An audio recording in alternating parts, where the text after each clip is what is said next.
So hello everybody, welcome back. दोस्तों, बज रहे हैं रात के 11:30 और 11:30 बजे हम आज जो वीडियो आप लोगों के सामने रखने वाले हैं वो उच्च माध्यमिक HS 2022 economics long question suggestion.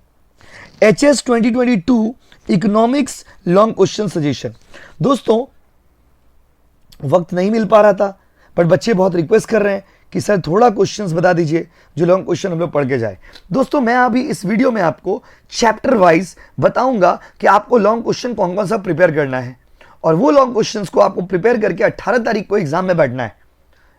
ठीक है दोस्तों, बट आपने जो प्रिपरेशन किया उसको तो करिएगा ही, उसके साथ साथ जो क्वेश्चंस मैं आपको बताने जा रहा हूं उन सारे क्वेश्चंस को आप स्पेशली थोड़ा ज्यादा अटेंशन से प्रिपेयर करके अच्छे से रेडी करके जाइएगा। चलिए स्टार्ट करते हैं वीडियो को बिना टाइम वेस्ट किए हुए। दोस्तों, सबसे पहले इकोनॉमिक्स में लॉन्ग क्वेश्चन पेपर का पैटर्न कैसा है और कैसे आपको आंसर लिखना है और कौन कौन सा लॉन्ग क्वेश्चन प्रिपेयर करना है, इन सारे बातों के साथ ये वीडियो मैं आपको देने जा रहा हूं।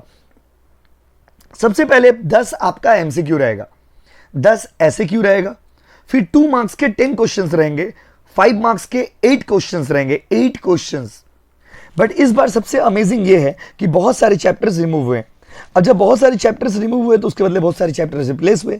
अब मैं एक एक करके आपको लॉन्ग क्वेश्चन का सजेशन देता हूं with the marking pattern and with the style of writing the answers. So let's start everybody. आग की तरह वीडियो को फैला दीजिएगा, वीडियो फैलना चाहिए, वीडियो फैलना चाहिए, शेयर करो भाई। चलो चलो रेडी। सबसे पहले पहला जो चैप्टर इस बार लॉन्ग क्वेश्चन में आ रहा है वो है elasticity. Elasticity is very sensitive chapter, my dear students. You know why? Because from this chapter, long question had never came in the West Bengal Council का एग्जाम। सर कैसे बोल रहे हो आप? क्वेश्चन खोल के देखो रे बाबा, क्वेश्चन पेपर खोल के देखो। किसी भी ईयर में इलास्टिसिटी से लॉन्ग क्वेश्चन नहीं आया, इस बार लॉन्ग क्वेश्चन आ रहा है। सर तो क्या पढ़े? चलो चलो लिख लो, कॉपी निकालो, लिखो। पहला long question, explain different factors affecting price elasticity. Question number 2, explain different types of income elasticity. Question number 3, determinants of price elasticity.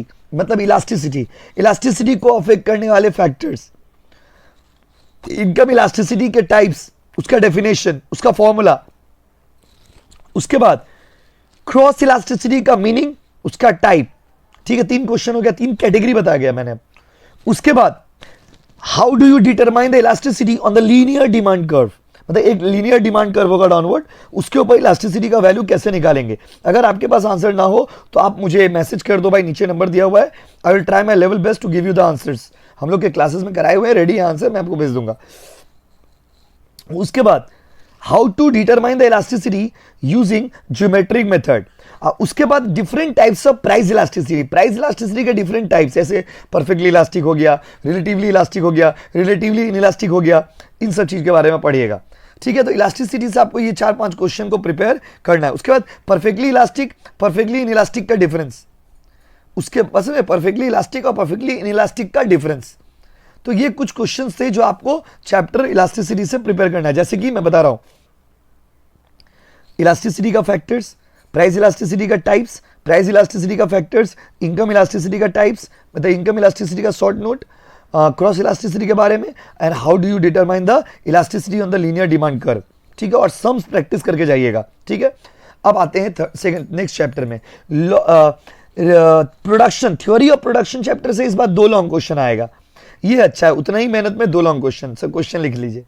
पहला लॉ ऑफ वेरिएबल प्रोपोर्शन, दूसरा law of return to scale, तीसरा ये production function के बारे में, चौथा short run production function, long run production function, पांचवा internal economies, external economies, internal diseconomies, external diseconomies. समझ रहे हो क्या बोले? और last question but not the least question, AP MP TP का रिलेशनशिप। एपी एमपी टीपी का रिलेशनशिप, अरे समझ रहे हो ना? अरे समझ तो रहे हो ना? रिप्लाई करो, कमेंट में लिखो यार, कमेंट में लिखो, कमेंट में लिखो। देखो रात बज रहा, रात टाइम देख लो भाई, देख रहे हो ना? 33-26 हो रहा, 11:30 बजने वाले भाई। बस समझ रहे ना, एकदम रात का टाइम है। आप भी पढ़िए और हम भी आपको जितना होगा हेल्प करते रहेंगे, और पेपर आएंगे तो फिर उसका सोल्यूशन भी तो देंगे ना। चलिए इसके बाद नेक्स्ट चैप्टर में चलते। उसके बाद आ जाइए आप अगर ये चैप्टर 3 लॉन्ग क्वेश्चन हो गया आपका, पहला इलास्टिसिटी से, 2 इधर से हो गया, 3 लॉन्ग क्वेश्चन आपका कवर हो गया। अब चलते हैं नेक्स्ट में, नेशनल इनकम चैप्टर में, income method, expenditure method, value added method या फिर प्रोडक्शन मेथड कहिए, उसी का नाम है। उसके बाद double counting error and problems of national income measurement, circular flow of national income. इतना क्वेश्चन को प्रिपेयर करना है, ठीक है ना भाई?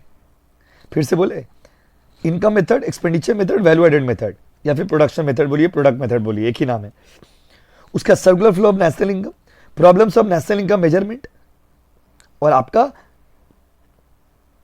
जो हमने आपको पढ़ाया circular flow of national income, problems of national income measurement, इतना हो गया। अब आते हैं नेक्स्ट चैप्टर में, नेशनल इनकम भी कंप्लीट हो गया। चलिए 4 लॉन्ग क्वेश्चन हो गया, गरीबी वाला चैप्टर में आई, गरीबी, बेरोजगारी, पॉवर्टी, अनएम्प्लॉयमेंट, इनइक्वालिटी। इस चैप्टर के लॉन्ग क्वेश्चन क्या है? Causes of poverty, causes of unemployment, types of unemployment, बस मेरे steps taken by the government to remove poverty, remove unemployment and remove inequality. ये तीनों पढ़िएगा, रिमूव पॉवर्टी, रिमूव इनइक्वालिटी और रिमूव अनएम्प्लॉयमेंट।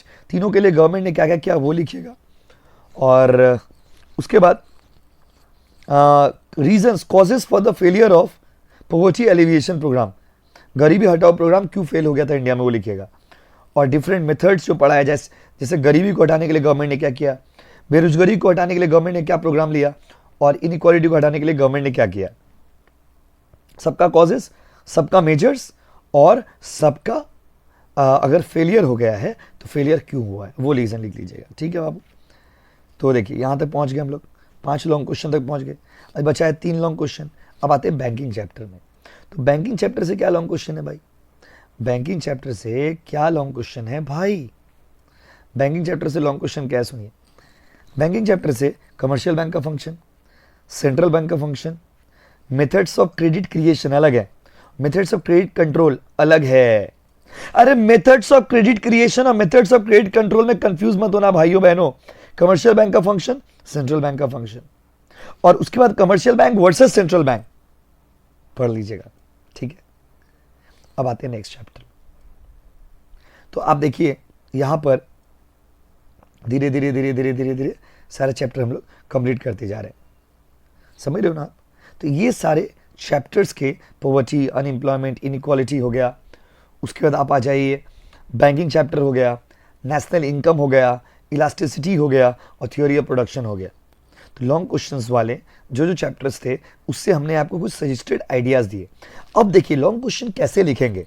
इको का paper में ना बाबू, इको का क्वेश्चन पेपर में आप देखोगे लिखा रहता है कि बाकी कोई भी क्वेश्चन पेपर देखोगे ना उसमें लिखा रहता है write the answer in own word as far as practicable, but eco में नहीं लिखा रहता क्योंकि इको में आप ओन वर्ड में आंसर नहीं लिख सकते। तो इको में try to use diagrams as much as possible, try to use good points. Eco में बीएसटीडी वाला थ्योरी अप्लाई मत कर दीजिएगा, एक ही बात को घुमा घुमा के लिखते जा रहे लिखिंग, ऐसे नहीं होगा। इको में टू द पॉइंट जाइएगा। कैसे जाइएगा? To the point. और आपका भाई आपका हेल्प के लिए हमेशा रेडी है। तो आपको कोई भी प्रॉब्लम हो कमेंट सेक्शन में ड्रॉप कर दीजिए। As soon as I get the time I will reply you, I will respond you. Thank you so much everybody, bye bye, take care and please share. तब तक आप इतना long question को prepare करिए।